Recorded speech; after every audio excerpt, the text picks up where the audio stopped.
इन्वेस्टो finance channel में आप सभी का स्वागत है। तो दोस्तों, आज हम कुछ कंपनीज़ के Q2 अपडेट्स और आगे इनमें किस तरह की स्ट्रेटेजी बनानी चाहिए उस पर डिस्कस करेंगे। तो सबसे पहले कंपनी का नाम है बजाज फाइनेंस। तो इसमें आज 1.25% की मंदी के साथ क्लोजिंग हो चुकी है, लगातार गिरावट देखने को मिली है। और मार्केट कैपिटलाइजेशन की बात करें तो 4.25 लाख करोड़ का है और वैल्यूएशंस अभी डिसेंट यानी कि 40 के अराउंड पी रेशियो है, जो कि पीयर कंपटीटर से कंपेयर करें तो पूरे सेक्टर में इसी के अराउंड का वैल्यूएशन है। तो ये पूरे निफ्टी को इतने लंबे समय से अच्छे तरीके से भगाने वाली एकमात्र कंपनी है, जो कि लार्ज कैप होने के बावजूद तगड़ी सी 20-25% से भी ज़्यादा की ग्रोथ देती है। और इस वजह से रिटर्न्स में तो आप नोट कर सकते हैं कि बहुत ही ज़्यादा 30-40% के CAGR देखने को मिले हैं। तो दोस्तों, पिछले कुछ टाइम में नीचे से 42% की रिकवरी के बावजूद 6% के रिटर्न्स बने हैं। और लॉन्ग टर्म में तो आप देख सकते हैं कि पिछले 5 सालों में 300% यानी कि 4 गुना पैसा हो चुका है। और बीच में 62% की ये जो कोविड वाली गिरावट देखने को मिली थी, वो आई डोंट थिंक सो कि आगे के टाइम पे देखने को कभी भी मिल सकती है। और दोस्तों, इस स्लाइड को तो बिना जले बहुत ही जल्दी फटाफट से स्किप कर सकते हैं, क्योंकि 1400 टाइम्स पैसा बन चुका है।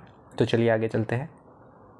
तो दोस्तों, fresh 52 week high robust Q2 growth है, यानी कि जो अपडेट आई है उसके चलते देखने को मिला है। और ब्रोकरेजेस जो है उन्होंने बाय की रेटिंग को मेंटेन करा है। तो डिटेल में हम जान लेते हैं कि आगे हम क्या कर सकते हैं। तो दोस्तों, अपडेट की बात करें तो न्यू लोन बुक जो है वो 67 लाख से बढ़कर 85 लाख हो चुके हैं। यानी कि मेन जो मैटर करती है वो चीज़ है 20-25% से भी ज़्यादा की, यानी कि 26% की ग्रोथ। दूसरी बात है कि कस्टमर फ्रेंचाइज यानी फ्रेंचाइजीज़ जो है वो 6.2 करोड़ से बढ़कर 7.6 करोड़ हो चुकी है, क्योंकि ये टाइपिंग मिस्टेक है, मिलीमीटर नहीं है, मिलियन है।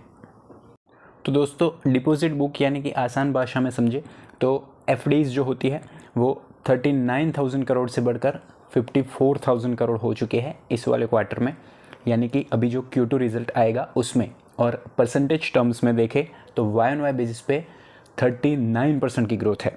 और लिक्विडिटी पोजीशन यानी कि पैसा जो है, आसान भाषा में समझे तो घूमता रहना चाहिए। और वो जो लिक्विडिटी पोजीशन है वो 11,400 करोड़ सरप्लस यानी कि एक्स्ट्रा है। सो रिमेन स्ट्रॉन्ग यानी कि अच्छा मान सकते हैं।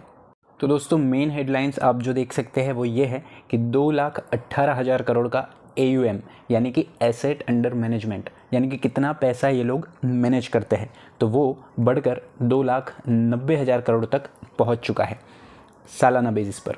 और इस क्वार्टर की भी बात करें पिछले क्वार्टर से, तो वो 20,100 करोड़ का एडिशन हुआ है।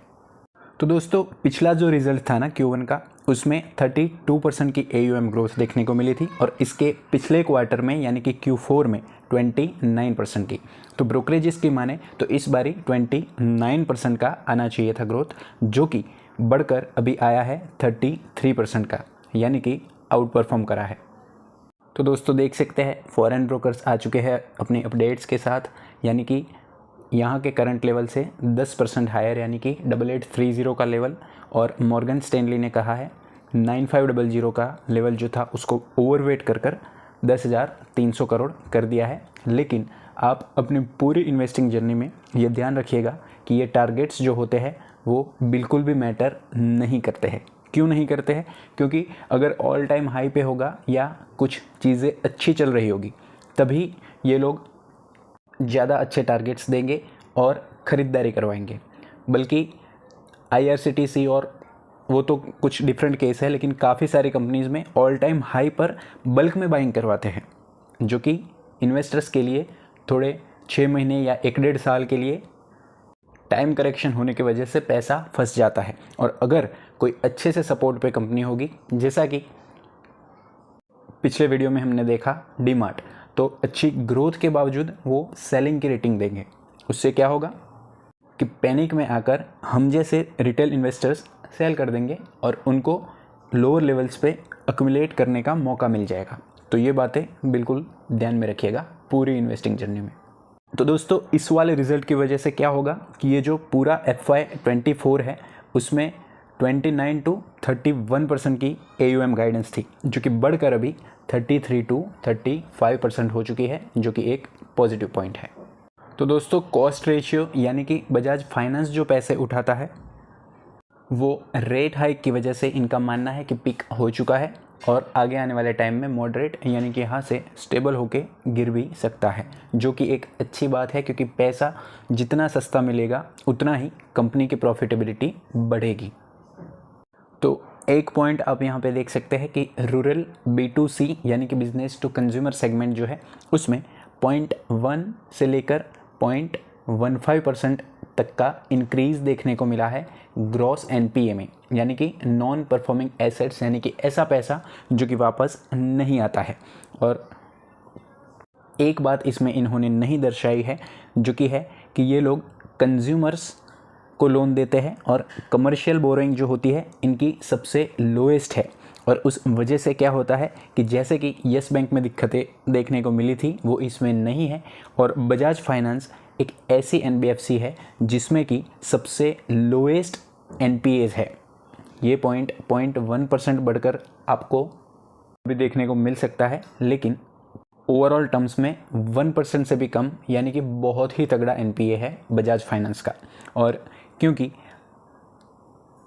उसके साथ आप देख सकते हैं कि रिटर्न रेशियोज़ जो है, रिटर्न ऑन एसेट्स 4.7% और रिटर्न ऑन इक्विटी यानी कि ROE वो 25% का स्टेबल यानी कि हेल्दी भी रह सकता है। तो दोस्तों मोतीलाल ओसवाल का ये मानना है कि AUM ग्रोथ जो है वो एक्सपेक्टेशन से आगे थी, जो कि अभी हमने देखा कि 29% के बदले 33% की देखने को मिली है, जो कि ये दर्शाता है कि डिस्बर्समेंट यानी कि एक्चुअल में लोन का भुगतान हुआ है कि नहीं वो बढ़ा है। और किन सेगमेंट्स पे बढ़ा है? टू व्हीलर में और सारे मल्टीपल OEM सेगमेंट में, सभी में बढ़ा है। तो ग्रोथ सिंपली यहाँ पे नोट कर सकते हैं कि फ्यूचर में भी मेंटेन रह सकती है। तो दोस्तों बजाज फाइनेंस कुछ ऐसी गिनी चुनी कंपनीज़ में से एक है जो कि रिटेल इन्वेस्टर्स की फेवरेट में से एक है, और साथ ही साथ इसमें ग्रोथ भी है, क्योंकि कुछ यूट्यूबर्स जो है वो हाइप के टाइम पे ऐसी ऐसी कंपनीज़ दिखाते हैं और बाद में जब उसमें दिक्कतें आती है तो उनका एक वीडियो भी देखने को नहीं मिलेगा कि अभी इस टाइम पे कुछ इंटरनल दिक्कतें आ रही है तो एग्ज़िट कर दे, या हमसे कुछ बोलने में गलती हो गई थी, क्योंकि इंसान है, गलती हो ही सकती है। और कुछ डिविडेंड्स के चक्कर में या तो मोनोपोली सिर्फ दिखाकर या नेगेटिव पॉइंट्स कुछ बनते हैं तो इनको छिपाकर कोई व्यूअर अगर आपको समय दे रहा है तो सिर्फ व्यूज़ के चक्कर में उनको ऑल टाइम हाई पे या तो कुछ रॉन्ग इन्फॉर्मेशन प्रोवाइड करना मेरे हिसाब से तो गलत बात है। तो यहाँ पे खैर आप देख सकते हैं कि नेट सेल्स जो है वो लगातार बढ़ती जा रही है। 2015 से भी आप डेटा देखें तो 5,000 करोड़ से लगातार बढ़कर 44,000 हो चुकी है। तो ऐसी अगर कंपनी है जिसमें ग्रोथ तो है वो भी स्टेबल है, तो इसमें एलोकेशन भी आप अपने पोर्टफोलियो का अच्छा खासा दे सकते हैं, और साथ ही साथ इसमें कन्विक्शन के साथ होल्ड भी करा जा सकता है, तो अच्छी खासी वेल्थ बन ही जाती है। तो प्रॉफिट आफ्टर टैक्स का डेटा भी सेम ही है, लगातार ग्रोथ देखने को मिल रही है और 900 करोड़ के आसपास का था 2015 में, जो कि अभी इस वाले क्वार्टर यानी कि Q1 को कंसिडर करें तो 12,300 करोड़ के आसपास पहुंच चुका है। और मेन चीज़ जो है वो है क्वार्टरली ग्रोथ का डेटा। तो यहाँ पे आप देख सकते हैं कि क्वार्टरली डेटा भी सिर्फ कोविड का एक बारी का एक्सेप्शन हटा दे तो क्वार्टरली भी ऐसी लगातार असेंडिंग ग्रोथ देखने को मिल रही है, और 3,434 का प्रॉफिट आफ्टर टैक्स आप यहाँ पे देख सकते हैं। तो दोस्तों ये आज की लेटेस्ट न्यूज़ है। तो सुबह मार्केट ओपन होते ही 8,020 यानी कि ऑल टाइम हाई के आसपास ब्लॉक डील हो चुकी है, जो कि अमाउंट में देखने जाए तो 18 करोड़ के आसपास की थी। और उसके बाद में जब शेयर गिर गया उसके बाद भी 16 करोड़ की डील हुई थी 7866 के आसपास, जहाँ पे 3:30 बजे भी आप क्लोजिंग देख सकते हैं। तो ब्लॉक डील वो होती है कि जनरली सेलर जो होता है वो बायर को अप्रोच करता है और एक फ़िक्स अमाउंट पे, आप देख सकते हैं कि 20,000 या 22,000 ऐसे पूरा जो शेयर का बास्केट है एक साथ सेल हो जाता है। क्योंकि अगर ओपन मार्केट में बड़ी क्वांटिटी में सेल करेंगे तो सेलर जो है उसको लोअर सर्किट का सामना करना पड़ सकता है और उसमें भी उसके सारे शेयर्स बिक ही जाएंगे, उसकी 100% पॉसिबिलिटी नहीं होती है। तो इसके लिए होती है ब्लॉक डील, जिसमें कि अमाउंट जो है वो 5 करोड़ से ज़्यादा का होना चाहिए। तो दोस्तों अब जो है ध्यान से सुनिएगा कि कोविड में जो 60% का फॉल देखने को मिला था उसके तो चांसेस इम्पॉसिबल, यानी कि ना के बराबर है। लेकिन कंपनी अच्छी है, ग्रोथ अच्छी है, फिर भी ऑल टाइम हाई के आसपास लॉन्ग टर्म इन्वेस्टर्स जो है वो बाइंग नहीं करते हैं। क्योंकि अगर किसी के पास ऑलरेडी शेयर है तो वो ये 15% के अराउंड का एटलीस्ट करेक्शन का वेट करेगा, तभी दोस्तों अच्छी आदत बनी रहती है। और कल 5 तारीख को QIP के ज़रिए फंड रेजिंग करी जाएगी, जो कि रिसेंट पास्ट में सेबी के द्वारा रूल लाया गया है और उसमें अभी की जो प्राइस है उससे डिस्काउंट में ऑफ़र किया जाता है।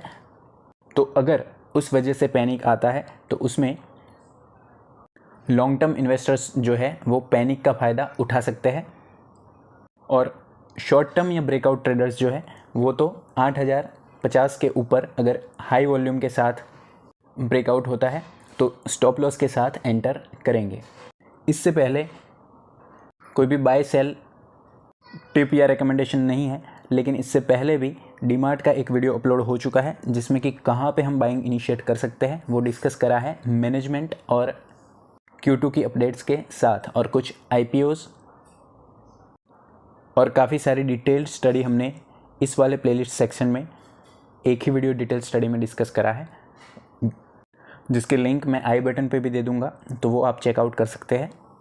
तो अगर वीडियो पसंद आता है तो फीडबैक दीजिएगा और अपने दोस्तों के साथ शेयर करना ना भूलें।